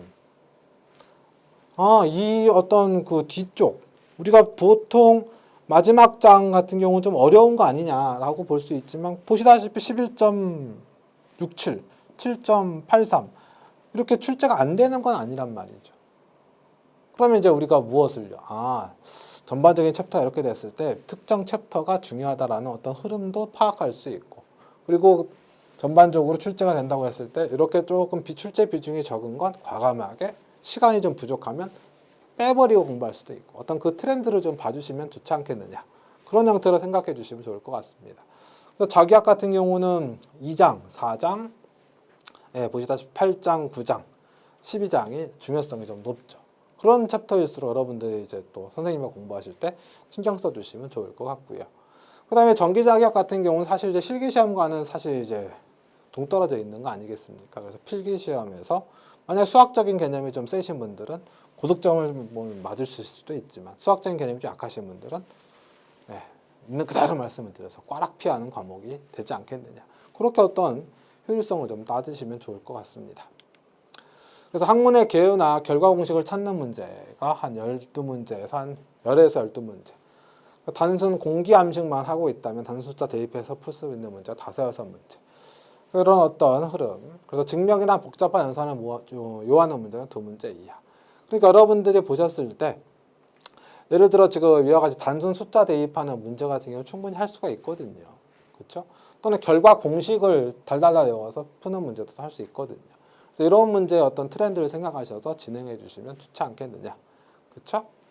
다수 법칙에 해당하는 공식의 연계성을 고려하고 학습 문제를 반복 학습하여 유형을 암기하는 것도 좋은 방법이 되겠다. 자, 그 다음에 이제 전력공학 부분입니다. 이 전력공학은 실기시험과 아주 직결되는 부분 중에 하나가 되겠습니다.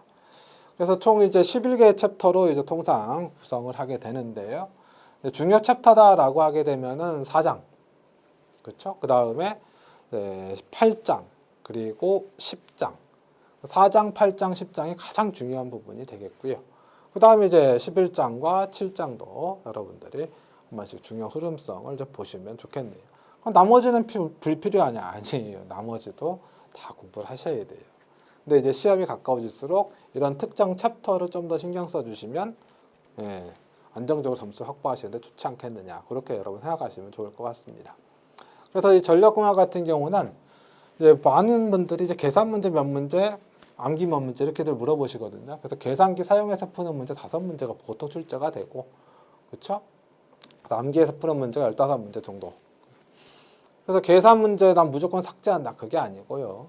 공식 찾는 문제, 외웠으면 풀 수 있다는 거죠. 기본 수식 적용 문제. 그러니까 되도록이면 이 전력공학 같은 경우는 계산 문제를 무조건 빼시는 것보다는 쉬운 문제는 한다. 이렇게 가시면 오히려 암기해서 푸는 문제보단 수월하게 맞추실 수가 있게 됩니다. 그거 좀 생각하시면 좋을 것 같습니다. 그래서 광범위하지만 다른 과목에 비해 고득점이 가능하다. 왜? 나오던 문제가 계속 나오는 경향이 뚜렷하기 때문에. 2차 실기시험에 100% 포함됩니다. 실기시험을 효과적으로 준비하시고자 하는 분들 전력공학 각별히 신경 써주시기 바랍니다. 그리고 추후 현장 실무에 다른 여타 과목에 비해서 확실하게 도움이 됩니다. 이거 어디서 많이 현장에 딱 들어갔을 때, 취업해서 현장에 딱 투입됐을 때, 이거 어디서 많이 봤는데 라고 생각이 드신다면 대부분이 다 전력공학이에요. 그래서 꼭 신경 써서 공부해 주시면 좋을 것 같아요. 다음 전기기기입니다. 전기기기는 보통 6개의 챕터로 구성을 합니다. 물론 상황에 따라 5개의 챕터로 구성하는 부분도 있는데 주 또는 메인이 되는 거 우리가 반드시 공부를 해야 될 게 1장, 2장, 3장, 4장까지. 여기서 거의 한 8, 90% 출제가 다 되고 있죠. 그리고 1장부터 4장까지는 출제율도 큰 별반 차이가 나진 않아요. 그래도 우리가 좀 중요성이 높다라고 보게 되면 3장, 4장이 되겠습니다. 이 3장, 4장이 실기시험에서도 아주 중요합니다. 3장, 4장이 현장에서도 아주 중요합니다. 그래서 그걸 여러분들 염두해 주시고 학습해 주시면 좋을 것 같고요. 뭐 정육이나 특수기기 같은 경우는 사실상 필기시험에서만 거의 영향을 줄 뿐 실기시험 가면 거의 영향이 잘 미치지 않는다. 그 정도 여러분 생각해 주시면 될 것 같고요.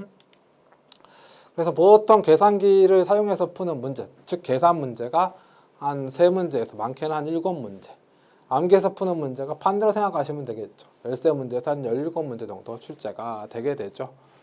그리고 이 전기기기가 일장 직류기가 생각보다는 좀 수월합니다. 또 전기기기 강사들이 일장 직류기 때 되게 쉽게 수업을 많이 하거든요. 그러니까 할만하네 라고 합니다만 2장, 3장, 4장 들어가면 갈수록 어려워지게 돼요. 그래서 웃으면서 시작하고 울면서 끝나는 과목 중에 하나가 바로 전기기기다. 그래서 할 수 있는 부분을 집중적으로 접근하시는 게 좋습니다.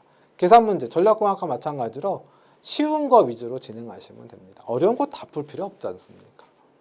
그리고 마찬가지예요. 최근 문제 트렌드가 실기시험에 보면은 과거에는 3장 변압기, 4장 유도기가 중심적으로 나왔었는데 요즘에는 뭐 1장 직류기 쪽에서 출제가 되고 있거든요. 그래서 전범이 다 실기시험에 영향을 준다라는 거. 추후 현장 실무에 많은 도움이 된다. 왜? 변압기하고 유도기가 사실상 전기설비의 심장이거든요. 변압기는 전기설비의 심장, 전동기는 전기설비의 팔다리가 되는 것이기 때문에 많은 도움이 되고요. 그래서 발전기, 변압기, 전동기 등 특성 파악이 굉장히 중요하다. 그거 여러분들 꼭 생각해 주시고 보통 전기기기는 한 12문제 정도 맞추면 뭐 괜찮지 않을까 그렇게 생각이 좀 들어요. 자, 그 다음 회로이론 및 제어공학이라고 했을 때 지금 회로이론 파트, 즉 회로이론 부분이 있고 제어공학 부분이 있는데 지금 회로이론이 뭐 전기기사 및 전기산업기사라고 했을 때 이렇게 이제 표현이 되잖아요. 그죠? 이랬을 때 이제 우리가 회로이론의 어떤 중요성은 만약에 제어공학과 같이 얘기를 하자면 상대적으로 중요성은 조금 떨어지는 것 같아요. 왜? 출제율이 회로이론은 49%, 제어공학은 51%니까요. 그래서 전기기사 시험 보시는 분들은 오히려 회로이론 기본만 해놓고 제어공학을 집중적으로 하시는 분들도 상당히 많이 계십니다. 그쵸? 그 다음에 지금 보시게 되면은 회로이론 부분에서 쭉 챕터가 쭉 설정이 됐습니다. 그죠? 그랬을 때 이제 어느 특정 챕터에서 많이 나온다기보다는 전반적으로 비슷비슷한 형태. 근데 아무래도 2장이 가장 중요한 게 아니겠느냐. 그렇죠? 그렇게 여러분 생각하시고 하시고 2장 부분이 또 어떻게 보면 공부하기 제일 어려울 수도 있거든요. 거기 집중적으로 해주시고 흐름을 살펴서 전반적으로 좀 공부를 하셔야 된다. 특히나 이 회로이론을 잘 하시는 분들이 추후에 정기 공부 또는 실기 공부 우리가 보통 과목 순서상 공부하는 순서상 자기학 회로 공부하고 기기 전력을 많이 공부하거든요. 회로 잘 하시는 분들이요. 전력공학을 굉장히 수월하게 잘 하시고 실기시험도 잘 보십니다. 계산 문제 같은 게 크게 어려움이 없거든요. 이 부분을 잘 해주시게 되면 그걸 좀 염두에 주셔서 전반적으로 아 이건 기본 과목이구나 라고 쭉 생각하시면서 진행해 주시면 좋을 것 같고 예, 기사 시험 보시는 분들만 조금 정리하시면 되는 거죠. 그래서 오히려 뭐 제가 막 특별히 말씀드리지 않아도 뭐 과목 공부를 하시면서 또는 어떤 흐름을 보시게 되면 상대적으로 어떻게 보면 이건 패턴이 있다 보니까 내용을 다 알지 못한다 하더라도 그 패턴만 잘 숙지하셔도 좋은 점수가 확보될 수 있는 부분이다. 그거 여러분 생각하시면서 접근해 주시면 좋을 것 같습니다. 자, 그래서 이제 회로이론 및 제어공학 전반적으로 보게 되면 계산기 사용해서 푸는 문제가 3문제에서 한 7문제. 그렇죠? 암기해서 푸는 문제가 13문제에서 한 17문제 정도 되고 회로이론은 전기기기와 전력공학을 공부하기 위해 반드시 필요한 과목입니다. 이걸 모르면 회로이론을 모르면 전기기기와 전력공학 공부하기 상당히 어려워질 수 있다는 거. 기본 과목이라는 거 꼭 좀 기억해 주시고 제어공학은 전기 현장에 사용되는 빈도가 매우 낮습니다. 그래서 시험에 자주 나오는 유형을 분석하고 공부하는 것이 효과적인 공부 방법이 되겠다. 네, 제가 말씀드린 그대로 표현되어 있는 내용이 되겠네요. 자, 이번 5번째 전기설비 기술기준 및 판단기준 부분이 되겠는데요. 과거에 앞서 말씀드렸다시피 PBT 시험, 종이기반 시험에서는 점수를 반드시 고득점을 맞아야 될 과목이었어요. 근데 CBT로 바뀌는 과정에서 공교롭게도 법령도 바뀌면서 공교롭게도 신규 출제 문제가 많이 들어오면서 고득점을 맞기는 사실 조금 쉽지 않다. 제 생각에는 한 13, 14문제 정도 맞추시면 효과적이다. 그렇게 생각이 좀 듭니다. 그런데 이제 이 전기설비 기술기준 및 판단기준은 다 연결이 돼 있는 사실 내용입니다만은 문제 푼다라고 했을 때에는 특정 챕터를 집중적으로 공략하는 것도 하나의 방법이에요. 어차피 이 과목은 외워야 되는 과목이기 때문에. 그래서 출제 빈도수가 높은 부분을 집중적으로. 그래서 고압, 특고압 전기설비, 저압 전기설비를 집중적으로 공부하시는 걸 권해드립니다. 물론 이 내용을 다 알아주셔야 현장에 이제 투입되셔서도 안전하게 작업하실 수 있고 또 실기시험도 잘 준비할 수가 있겠습니다만 일단 발등에 떨어진 불부터 끄자 그러면 2장, 3장 부분을 집중적으로 봐주시고 출제 비율이 높은 만큼 사실상 외워야 될 항목도 가장 많은 부분이 되겠네요. 일단 흐름은 그렇다라는 거 꼭 좀 기억해 주시면 좋겠습니다. 자, 그래서 이 흐름 한 번씩 봐주시고요. 자, 그래서 이제 기존 법령 설정이 돼서 개정 법령 이렇게 이제 표현될 수가 있는데 우리가 이제 보통 그 출제된 문제수로 놓고 이제 보게 되면 출제된 문제수, 출제율, 출제율이 이제 포인트가 될 것 같아요. 기출 문제가 이제 한 50%, 신출 및 변형 문제가 한 21%, 그 다음에 개정 법령 쪽에서 한 28.3%. 거의 한 30% 육박하는 거죠. 한 6문제 육박한다. 그 흐름을 조금 생각해 주시면 될 것 같아요. 출제된 문제수가 포인트가 아니라 요게. 그리고 아마도 개정 법령이라든지 신출 및 변형 문제는 앞으로 비율이 더 늘어나지 않겠느냐. 그러니까 우리가 안정적으로 점수를 확보하기 위해선 일단 기출문제는 달달달 외우고 그 다음에 수업적인 내용을 접하면서 신출 및 변형 문제, 개정 법령 문제를 접근해 가거나 좀 더 현실성 있게 말씀드리면 찍어서 맞추거나 이런 형태로 준비를 하셔야 되지 않을까 그렇게 생각이 듭니다. 그래서 출제율 확인 좀 부탁드리고요. 그래서 이제 기본 개념을 정리하는 게 필요하다. 그게 이제 기본적인 어떤 문제 확보에 중요하겠죠. 출제 비중이 높은 부분 좀 더 집중적인 학습을 하시는 거. 실기시험과 연계되는 부분을 확인하고 정리한다. 이거는 이제 여러분 수업 과정에서 계속 말씀을 드릴 거예요. 이 부분은 실기시험과 연계됩니다. 이 부분 중요합니다. 이 부분은 실기시험과는 관계없으니까 여기서 간단하게 외워주세요. 등등의 표현으로 쭉 말씀을 드릴 거고요.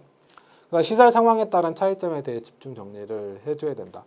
시설 상황에 따른 차이점이 이제 무슨 얘기일까요? 저압일 때, 고압일 때, 특고압일 때 다 다르다는 거죠. 예를 들어서 그와 같은 형태 또는 이제 지표면 위냐, 지표면 아래냐 이런 형태, 옥 외냐, 옥 내냐 그런 어떤 상황적인 차이점에 대해 집중 정리하실 필요가 있다. 많이 헷갈리거든요. 그 다음에 이제 공부하실 시간이 없을 경우에는 추가된 내용, 변경된 부분은 최소한으로 줄이고 기출문제 중심으로 공부하시면 되지 않겠느냐. 그리고 꼭 기억하셔야 돼요. 외우지 않으면 절대 문제를 풀 수가 없습니다. 그래서 외운 사람은 가장 쉬운 시험이고요. 저 같은 경우 예전에 이제 PBT 시험 같은 경우 이렇게 딱 그 출제된 문제집 딱 봤을 때 저는 이제 많이 외웠으니까요. 많이 외우다 보니까 2, 3분 만에 20문제 다 풀어요. 근데 못 외운 부분은 죽었다 깨도 알 수가 없죠. 왜 이게 1m지? 왜 이게 2m지? 못 외웠으면 풀 수가 없거든요. 외우지 않으면 문제를 풀 수 없다는 거 꼭 기억해 주시기 바랍니다. 자, 그 다음에요. 10번째로 수강생분들이 자주 묻는 질문 베스트 5 이렇게 이제 표현이 됐습니다. 자, 비전공자인데 취득이 가득할까요? 공부는 어떻게 해야 할까요? 라고 이제 말씀들을 하시는데 과거에 이제 오프라인 수업을 진행을 할 때 그 수업 그 과정에서 미술학과 전공했던 학생이 있고 전기공학 전공하고 있는 학생이 있었습니다. 물론 한참 전입니다. 한 10년, 15년 전이에요. 왜냐? 그 전에는 타 전공 학생들도 그냥 대학생이면 다 전기기사 시험을 응시할 수 있게 했었어요. 그런데 이제는 이제 관련 학과, 동일학과, 유사학과만 이제 볼 수가 있는 거죠. 그러니까 그 이전에. 여러분 봤을 때 누가 더 빨리 합격했을까요? 예, 미술학과 학생이 더 빨리 합격을 하더라고요. 왜요? 학원이라고 하는 것은 또는 이제 자격증 수업이라고 하는 것은 합격할 때 필요한 내용만 전달을 딱 하니까 그거만 딱 받아들이면 그게 뭐 공부한 양이 그만큼 어떻게 보면 적어지는 거죠. 너무 많은 방대한 양을 전달하는 게 아니고 그러니까 이거 하세요, 이거 하세요, 이거 외우세요, 이거 정리하세요. 그거만 딱딱딱 해주시게 되면 네, 사실 여러분 자격증 시험에 100점 만점 맞을 필요 없잖아요. 90점 맞을 필요 없는 거 아닙니까?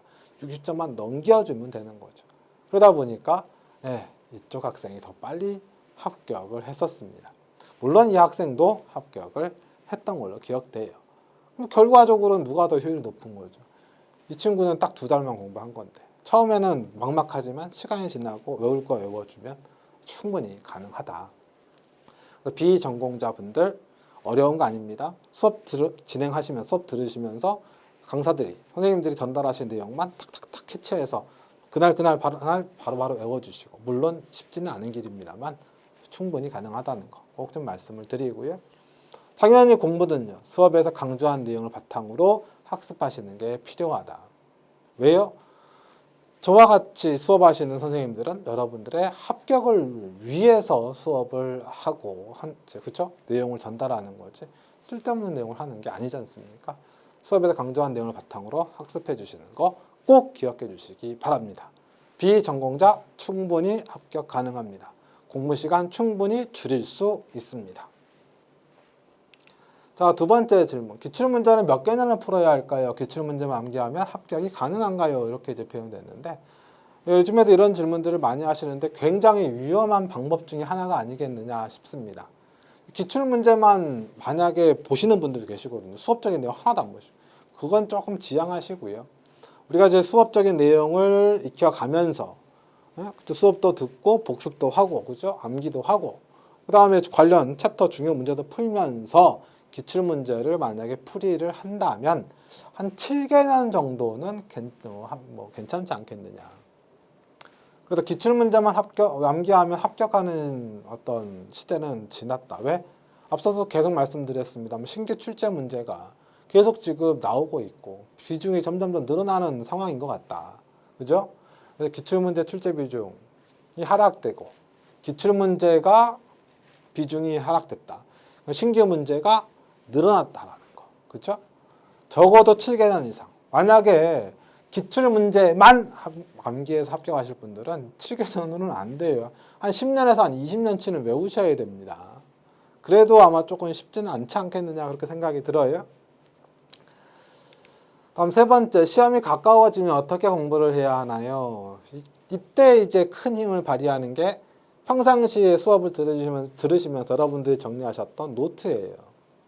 여러분들이 직접 작성하시고 밑줄 붙이시고 했던 그 노트가 시험이 다가왔을 때 굉장히 큰 힘을 발휘합니다. 내가 썼으니까 알아볼 수 있고요. 내가 체크했으니까 뭐가 중요한지 내가 알 수가 있는 것이죠. 그걸 이제 시험이 가까워졌을 때 한 일주일 전이든 5일 전이든 그렇게 되면 어떻게 해요? 그걸 계속 읽어보시면서 확인 반복을 해주시는 게 아주 좋은 학습 방법이 될 수가 있어요. 그래서 평상시에 정리한 노트와 메모를 충분히 이용해 주셨으면 좋겠어요. 그래서 간혹 어떤 분들 시험이 가까워지시면 막 요점 정리, 시중에 돌아다니는 요점 정리집, 친구가 가지고 있는 요점 정리집 막 그거 받아가지고 그거 외우시는데 그거는 뭐 어쩔 수 없으면 뭐 하셔야 되겠습니다만은 만약에 여러분들의 자료가 있으시면 여러분들의 자료를 믿으시고 그 부분 그걸 이용하시는 게 좋습니다. 평상시에 문제풀이 할 때 문제를 구분해서 보는 것도 중요합니다. 예를 들어서 교재 저자가 어느 특정 챕터에 100문제를 수록을 해놨어요. 기출문제를 바탕으로 해서 특정 파트 관련 문제 100문제를 딱 수록을 해놨다. 그러면 그 100문제를 여러분들이 풀이를 해 가시면서 물론 저자가 뭐 상중하 또는 별표 뭐 등등의 또는 뭐 이제 수업하는 선생님이 뭐 중요 문제 다 선별을 합니다만 결국 내 걸로 만들려면 내가 체크해야 되거든요. 그래서 여러분들이 평상시에 그런 어떤 문제를 푸실 때 구분을 해주시는 게 좋아요. 딱 문제 봤더니 이거는 중요한 것 같네. 선생님도 중요하다고 하네. 저자도 중요하다고 했네. 그런 거 체크해 놓으시고 반복적 숙달을 하셔야 되고. 근데 계산 문제 보다 보니까 이거 너무 어렵네. 이거 문제 하나 푸는데 30분씩 걸리네. 이런 문제는 사실상 풀이할 가치가 저는 없다라고 생각하거든요. 그럼 그래서 과감하게 빼시고 삭제. 그런 게 평상시에 중요도 및 삭제할 문제 등을 여러분들이 정리를 해 놓으시게 되면 시험이 가까워졌을 때 굉장히 효과적으로 공부하실 수가 있게 돼요. 그러니까 평상시에 조금 귀찮더라도 그런 걸 좀 체크를 하시는 걸 여러분들께 꼭 좀 권해드립니다. 네 번째, 실기시험을 한 번에 합격해야 되는데 어떤 방향으로 공부를 해야 효과적인가요? 라고 되어 있는데요. 이것도 자주 나오는 질문 중에 하나인데 필기시험 내용의 한 50%가 실기시험에 적용이 됩니다. 그러니까 필기시험을 충분히 학습하신 분들이 실기시험을 수월하게 가실 수 있다. 그게 가장 첫 번째고요. 두 번째, 계산 문제 풀이를 반복적으로 쓰고 정리하시는 게 필요합니다. 실기시험에서 보게 되면 거의 그 계산 문제가 한 40% 정도 출제가 되는 것 같아요. 한 3, 40%. 그랬을 때 그 계산 문제는요, 이렇게 생각하셔야 돼요. 필기시험 때는 계산 문제를 좀 빼도 합격할 확률이 좀 있는데, 높은데, 다른 부분 충분히 하면요. 근데 실기시험은요, 오히려 계산 문제를 못 풀면 합격률이 좀 합격할 수 있는 상황이 좀 낮아지더라고요. 학생들이 이렇게 보게 되면. 그래서 계산 문제는 반드시 푼다. 그래서 계산 문제 같은 기출문제를 집을 보시든 수업을 들으시면서 선생님과 같이 공부를 하시든 계산 문제는 반드시 푼다. 그걸 꼭 염두해 주시고 계산 문제 풀이가 길어도 한 번 쓰고 두 번 쓰고 세 번 쓰다 보면 이해가 되거든요. 또 외워지거든요. 또는 계산 문제 풀이 방향이 이제 잡히거든요. 그걸 여러분 생각하셔서 반복적으로 쓰고 정리하시는 걸 꼭 권해드리고 싶습니다. 자, 그 다음 어떤 과목부터 공부하는 게 효과적일까요? 효과적인 공부 순서가 궁금합니다. 그래서 전공하신 분들과 비전공하신 분들로 나눌 수가 있는데 전공하신 분들은 보통 이제 학교에서 전기공학 전공자분들이 1학년, 2학년, 3학년, 4학년 가면서 과목이 전기자기학, 회로이론, 전기기기, 전력공학 이와 같은 순서로 공부를 합니다. 전기설비 기술기준 및 판단기준은 학과 어떤 편제에 거의 들어있지 않아요. 이제 하시는 학교도 있지만 그래서 이제 그와 같은 형태로 쭉 공부하시면 되겠고요. 비전공자분들의 전기자기학이 굉장히 어렵습니다. 그러니까 회로이론도 사실 쉽지는 않아요. 그래도 다른 과목을 공부하기 위해서는 기본 베이스가 되는 과목이 바로 회로이론이에요. 힘들더라도 얘를 먼저 하셔야 전력공학이나 전기기기를 그나마 수월하게 할 수 있다. 그래서 이제 암기 과목인 전기설비 기술기준 및 판단기준을 일단 맨 마지막으로 놓고 얘기한다고 했을 때 전기자기학이 회로이론, 전력공학, 전기기기 다음에 하시는 게 좀 더 효과적이지 않겠느냐. 이렇게 좀 말씀드리고자 합니다. 자, 그래서 수강생분들이 자주 질문해 주시는 내용에 대해서 간단하게 좀 말씀을 드렸고요. 여기 세 번째 하나 더 있네요. 그죠? 공부 시간이 부족하신 분들. 이 부분은 이제 전력공학이나 전기설비 기술기준 및 판단기준을 앞쪽으로 공부를 하셔라. 이렇게 좀 말씀을 드렸는데, 이거 왜 그럴까요? 이거는 이제 여기가 이제 그 암기에서 고득점을 그나마 다른 과목에 비해서 얻기 쉬운 부분이기 때문에 그렇게 이제 설정을 한 거죠. 그래서 회로이론 자기학이 같은 경우 물론 공부 시간이 적다. 그런데 합격은 해야 된다. 결국에는 아무래도 합격할 확률이 다른 분들, 공부 시간이 많은 분들보다는 좀 떨어질 수밖에 없지 않습니까? 그래서 그런 분들은 이와 같이 암기 과목 위주로 좀 암기해서 푸는 거 위주로 하셔서 일단은 합격 점수는 좀 맞춰주시고 회로이론이나 자기학은 전기자기학은 어떻게 해요? 꽈락을 피하는 형태로 공부를 하시는 게 좀 효율적이지 않겠느냐. 그 정도까지 말씀드리면 되겠습니다. 자, 그 다음에 선생님 소개가 되겠습니다. 네, 저희 해커스 전기 자격증 파트에서 수업 진행은요, 저 문영철 선생님하고 그다음 동료 오우진 선생님 이렇게 두 명이서 진행을 합니다. 그랬을 때 이제 필기 과목의 경우 저랑 같이 진행하시는 부분은 전력공학, 전기기기, 전기설비, 기술기준 및 판단기준 세 과목이 되겠습니다. 그리고 이제 오우진 선생님하고 진행하시는 과목은 전기자기학, 회로이론 및 제어공학 이렇게 크게 보면 두 과목, 세분화시키면 세 과목을 진행한다. 그렇게 보시면 되겠고요. 그다음 학생분들이 이제 저랑 같이 공부를 했을 때 어떤 특성이 있느냐 뭐 그런 걸 이제 쭉 말씀해 주셔서 그 내용을 좀 적어본 겁니다. 강의 특징은 그림을 통한 쉬운 설명, 그다음 효율적인 학습을 위한 방향 제시. 효율적인 학습을 위한 방향 제시는 이게 무슨 말이에요? 너무 어려운 건 빼자라는 거죠. 그리고 실기시험과 연계된 수업, 그러니까 실기시험에서 중요한 내용이 필기시험에서 다루어지게 되면 그 부분은 좀 더 디테일하게 또는 강조하면서 수업 진행을 하고 있다. 그리고 이제 전기가 눈에 안 보이니까 그림을 많이 그린다. 그런 얘기들을 학생분들이 많이 해주셔서 그 내용을 이제 수록해 본 것입니다. 그 다음 오우주 선생님 같은 경우는 출제 의도를 파악한 수업. 그러니까 내용 정리, 회로 이론의 자기학 이와 같이 어쩌고 까다롭고 힘든 과목을 진행하면서 이 내용이 왜 나온다, 이걸 왜 해야 된다, 이런 걸 어떻게 해요? 출제자의 어떤 마음으로 접근을 하면서 수업 진행을 하고 있다. 그다음 명확한 개념 정립, 그러니까 증명을 통해서 깔끔한 내용 정리를 통해서 개념을 정립해드리고, 그다음에 판서가 예술이십니다. 거의 타이핑을 했다라는 정도로. 그리고 이제 PPT 수업도 이제 많이 진행하고 계시는 상황이 된다. 그렇게 여러분 생각해 주시면 되겠습니다. 그래서 저랑 오우진 선생님이랑 두 명이서 수업 진행은 하고 있습니다. 자, 마지막 항목이 되겠습니다. 필기시험 합격을 위한 효율적인 학습 전략. 여태 쭉 여러 가지 말씀을 드렸습니다만은 제일 중요한 건 이 부분이 아닐까 싶어요. 그래서 이제 문제은행 출제 방식이다.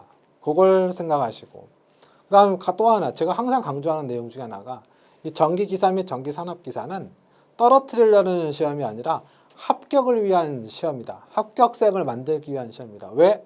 산업적으로 여건을 만들어야 되니까. 산업의 어떤 사회에서 또 현장에서 일할 수 있는 사람을 지금 선발해야 돼요. 뽑아야 해서 일을 시켜야 되는, 일을 해야 되는 그 어떤 그걸 법적으로 규정해주는 자격증을 안겨줘야지. 자격증을 줘야 책임져 일을 할 수 있는 그런 어떤 시험이기 때문에 꼭 기억하셔야 돼요. 떨어뜨리기 위한 시험이 아니라 합격시키기 위한 시험이다. 그러다 보니까 최근 연도까지 출제된 정확한 문제 분석이 반드시 필요합니다. 그래서 어느 챕터에 어떤 항목이 많이 출제됐는지 그걸 꼭 구분해서 어떤 그 선별적인 접근도 필요하다. 그래야 효율적으로 그 점수를 맞을 수 있다. 두 번째, 절대평가 시험의 특징을 고려한 준비. 100명 중에 40명 합격이다. 이런 얘기가 아니라 100명 중에 100명 다 합격할 수도 있고, 그죠? 뭐만 되면, 소정의 점수만 넘어간다면. 그러니까 전체 5과목을 다 막 공부를 열심히 하실 필요는 없지 않겠느냐. 그렇죠? 그래서 난 이 과목이 잘 안 돼. 그러면 그 과목은 꽈락만 좀 피하는 정도로 공부를 하자. 근데 꽈락만 피하는 정도로 공부하다 보니까 그 과목에서 8문제밖에 못 맞았어요. 12문제를 맞춰야 60점인데. 그럼 4문제가 비잖아요. 비어있죠. 이걸 이제 또 어떻게 해요? 난 이 과목이 자신 있네. 그쪽 과목에, 특정 과목에 또 열심히 하셔서 그 특정 과목은 또 고득점을 맞아가지고 부족한 과목을 채워주는 이와 같은 형태로 진행을 하시면 좀 더 효과적으로 시험을 준비하실 수 있지 않겠느냐. 기억하세요. 절대평가입니다. 상대평가가 아니에요. 그래서 소정의 점수만 넘기시면 됩니다. 그 다음에 기사 및 산업기사 시험의 경향을 파악하는 게 필요하다. 사실 이 내용은 필기보다는 실기 쪽에서 더 뚜렷하게 구분이 되게 됩니다. 일단 우리가 기사 및 산업기사 필기시험이다 라고 하게 되면 일단 가장 쉽게 이렇게 생각하시면 됩니다. 물어보는 문제가 짧아요. 그러니까 문제가 제시하는 문제가 짧다는 얘기는 우리가 문제를 읽어야 답을 찾을 거 아니에요. 근데 그게 문제의 어떤 길이가 짧으면 생각하는 것도 상대적으로 적잖아요. 그러니까 문제를 읽으면서 답을 찾는데 좀 더 수월하게 됩니다. 그러니까 이 산업기사가 난이도가 조금 낮다. 기사가 산업기사보다는 조금 높다. 그런데 이제 얘네 둘은요, 사실상 큰 차이는 없어요. 그러니까 그와 같은 어떤 약간 조금 비틀어 꼬은 게 기사고 좀 덜 꼬은 게 산업기사, 그 정도다. 그래서 산업기사 열심히 준비하시는 분들 기사시험 충분히 응시 가능하고요. 기사 준비하시는 분들 산업기사 충분히 응시 가능합니다. 단 산업기사만 난 따면 된다 싶으신 분들은 너무 어렵거나 복잡한 어떤 필기시험 문제는 빼셔도 된다는 거. 경향 파악이 그렇게만 좀 생각하시면 되겠고, 여가 시간 충분히 활용하셔야 된다. 그러니까 책상에 자리 잡고 공부하시는 것보다는 어떻게? 예, 이제 출퇴근하시면서도 한번 읽어보시고, 그다음에 식사하시면서 한번 읽어보시고, 화장실 가셔서도 한번 읽어보시고, 이와 같이 틈틈이 공부를 하시면 좀 더 효과가 좋지 않겠느냐. 그리고 요거죠. 자신감과 절실함. 나는 할 수 있다. 나는 붙을 수 있다. 나는 합격할 수 있다라는 자신감. 그리고 반드시 붙어야 된다. 나의 미래와 나의 현재를 위해서 이 자격증은 꼭 필요하다. 이 자격증이 없으면 나는 정말 힘들어질 수 있다. 뭐 이런 어떤 절실함이 있으시면 좀 더 빨리 합격을 하실 수 있을 거라 생각을 합니다. 네, 여기까지 해서 경기기사 합격 꿀팁 특강 진행을 했습니다. 필요한 여러분들 시험을 준비하시면서 필요한 내용 쭉 말씀을 좀 드렸으니까요. 여러분 준비하실 때 조금이나마 도움이 됐으면 싶습니다. 네, 여러분 합격을 해커스가 진심으로 응원합니다. 마지막 자격증 취득하시는 그날까지 힘내시고 파이팅 하시기 바랍니다. 네, 감사합니다.